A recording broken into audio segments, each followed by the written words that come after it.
TNN T V کی بین الاقوامی خبروں کے ساتھ میں ہوں نمرہ کنول۔ کینیڈین وزیر خزانہ کرسٹیا فری لینڈ نے کہا ہے کہ قومی حکومت کو ہاؤسنگ جیسے مسائل پر آگے بڑھنے کی ضرورت ہے اور وہ انتہائی پُر امید ہیں کہ وزرائے اعلیٰ تعاون کرنے کا انتخاب کریں گے۔ مزید احوال اس رپورٹ میں۔ کینیڈا کی نائب وزیر اعظم اور وزیر خزانہ کرسٹیا فری لینڈ کا کہنا ہے کہ ان کے خیال میں وفاق سے ناخوش وزرائے اعلیٰ وفاقی بجٹ میں ایسے اقدامات پر آئیں گے جو صوبائی قانون سازی کو چھوتے ہیں، تاہم انہیں پیچھے ہٹنے کی ضرورت ہوگی۔ ٹورنٹو میں ایک تقریب میں فری لینڈ نے کہا کہ قومی حکومت کو ہاؤسنگ جیسے مسائل پر آگے بڑھنے کی ضرورت ہے اور وہ انتہائی پر امید ہے کہ وزرائے اعلیٰ تعاون کرنے کا انتخاب کریں گے۔ کرسٹیا فری لینڈ کا کہنا تھا کہ ہاؤسنگ ایک قومی چیلنج ہے اور وفاقی حکومت کو اس چارج کی قیادت کرنے کی ضرورت ہے۔ میرا اپنا تجربہ اس وقت رہا جب ایسے بڑے مسائل ہوتے ہیں جو واقعی کینیڈینوں کے لیے اہم ہوتے ہیں۔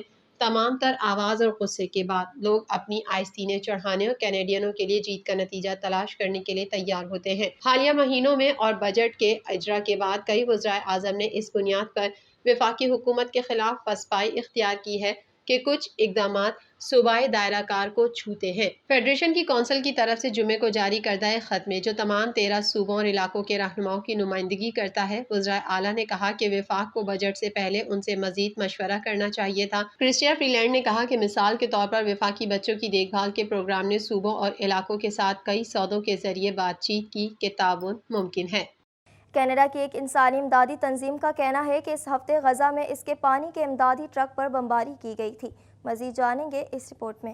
کینیڈا کی ایک انسانی امدادی تنظیم کا کہنا ہے کہ اس ہفتے غزہ میں اس کے پانی کے کلیدی امدادی ٹرک پر بمباری کی گئی تھی اور وفاقی حکومت کا اب کہنا ہے کہ اس نے اس واقعے کے بارے میں مزید معلومات کے لیے اسرائیلی حکومت سے رابطہ کیا ہے۔ بین الاقوامی ترقی کے وزیر احمد حسین نے ہفتے کی شام ایکس پر ایک پوسٹ میں کہا کہ حکومت یہ سننے کے بعد اسرائیل تک پہنچی کہ international development and relief foundation کے ذریعے چلنے والے ٹرک پر بمباری کی گئی ہے۔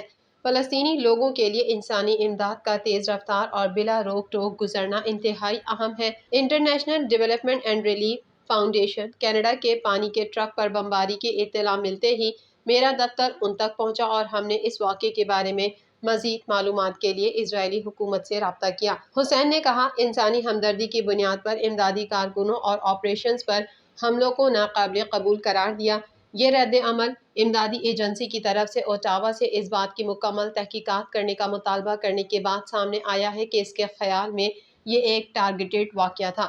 ٹورنٹو میں واقع ایک رجسٹرڈ غیر منفی IDRF نے بتایا کہ یہ واقعہ غزہ میں موجودہ جنگ کے دوران کینیڈا کی امدادی ٹرک پر ہونے والا پہلا بم حملہ سمجھا جاتا ہے۔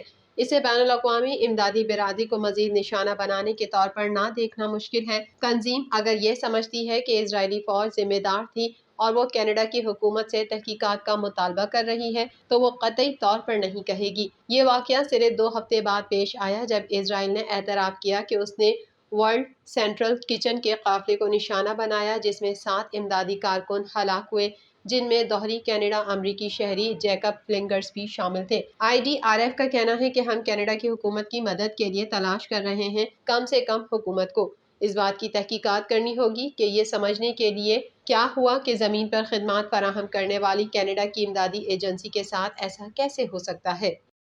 کینیڈا میں آرٹیفیشل انٹیلیجنس سے متاثر ہونے والوں کے لیے حکومت نے $50 ملین مختص کر دیے ہیں۔ مزید جانیں گے اس رپورٹ میں۔ کینیڈا میں آرٹیفیشل انٹیلیجنس سے متاثر ہونے والوں کے لیے حکومت نے $50 ملین مختص کیے ہیں۔ منگل کو جاری کیے گئے وفاقی بجٹ میں مرکزی وعدوں میں سے ایک $2.3 بلین کی سرمایہ کاری تھی جس کا مقصد کینیڈا میں ٹیکنالوجی کو اپنانے اور مصنوعی ذہانت کی صنعت کو فروغ دینا تھا، لیکن اس کے ساتھ ساتھ 4 سالوں میں $50 ملین کی سرمایہ کاری کا وعدہ تھا کارکنوں کی مدد کرنے کے لیے جو AI سے متاثر ہو سکتے ہیں۔ ممکنہ طور پر خلل پڑنے والے سیکٹرز اور کمیونٹیز میں workers sectoral work force solutions programme کے ذریعے مہارت کی نئی تربیت حاصل کریں گے۔ ماہرین کا کہنا ہے کہ مصنوعی ذہانت کے گرد افق پر معیشت اور معاشرے میں ایک اہم تبدیلی آ رہی ہے۔ کچھ ملازمتیں ختم ہو جائیں گی، دیگر پیدا ہو جائیں گی، لیکن ایک عبوری دور آنے والا ہے جو کسی حد تک افراتفری کا شکار ہو سکتا ہے، جبکہ روبوٹس کے کام لینے کے لیے آنے والے لطیفے 2022 کے اواخر میں جنریٹو AI سسٹمز کے ظہور سے پہلے ہیں۔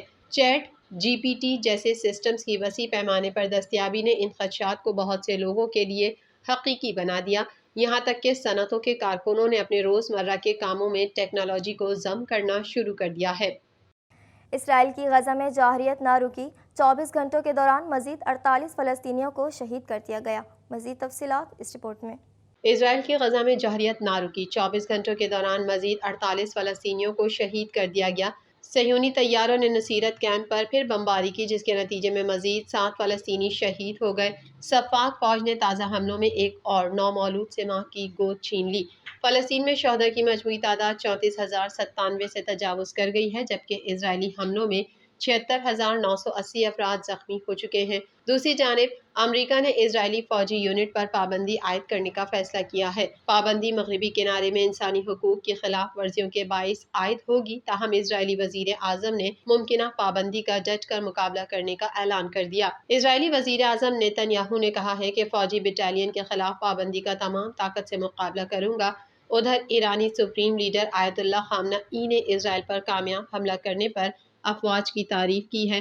ان کا کہنا تھا کہ ایران نے آپریشن کے دوران طاقت کا بھرپور مظاہرہ کیا۔ دوسری جانب ہزاروں اسرائیلی آبادکاروں نے تل ابیب پر وزیر اعظم نیتن یاہو کے خلاف مظاہرہ کیا ہے۔ اسرائیلی میڈیا کے مطابق مظاہرین نے وزیر اعظم نیتن یاہو کو ہٹانے، قیدیوں کے تبادلے کا معاہدہ اور قبل از وقت انتخابات کرانے کا مطالبہ کیا ہے۔ مظاہرے میں خواتین، بچوں اور نوجوان افراد کی بھی بڑی تعداد شریک تھی۔ میڈیا رپورٹس میں بتایا گیا کہ مظاہرین نے وزیر اعظم نیتن یاہو کے خلاف پوسٹرز بھی اٹھا رکھے تھے۔ مظاہرے کے دوران پولیس کی بھاری نفری اطراف میں موجود رہی۔ واضح رہے کہ اسی طرح کا مظاہرہ تل ابیب میں گزشتہ ہفتے اور اس سے قبل بھی کیا گیا تھا۔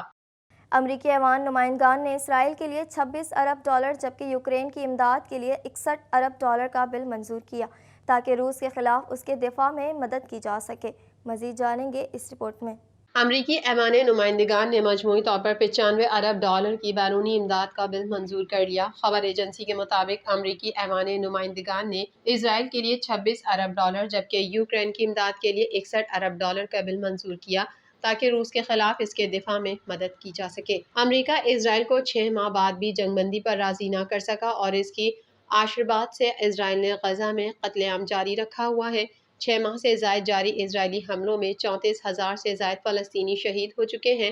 امریکی ایوان نمائندگان نے اسرائیل کی ہنگامی امداد کا بل منظور کیا، جس کے تحت اسرائیل کو 26 ارب ڈالر فراہم کیے جائیں گے۔ اسرائیلی میڈیا کے مطابق امریکی امداد میں 14 ارب ڈالر کی فوجی امداد بھی شامل ہے۔ اس کے علاوہ باقی 8 ارب ڈالر دیگر امریکی اتحادیوں کی امداد کے لیے منظور کیے گئے ہیں۔ اتحادیوں کی امداد کا بل اب منظوری کے لیے سینٹ میں جائے گا۔ رپورٹ کے مطابق امریکہ اسرائیل کو ہر سال 3.8 ارب ڈالر کی فوجی امداد فراہم کرتا ہے۔ غزہ جنگ شروع ہونے کے بعد سے امریکہ کی جانب سے اسرائیل کی مالی اور فوجی امداد میں اضافہ ہوا ہے۔ TNN ٹی وی کے نیوز بلیٹن سے فی الحال اتنا ہی۔ اپنی میزبان نمرہ کول کو دیجیے اجازت۔ اللہ حافظ۔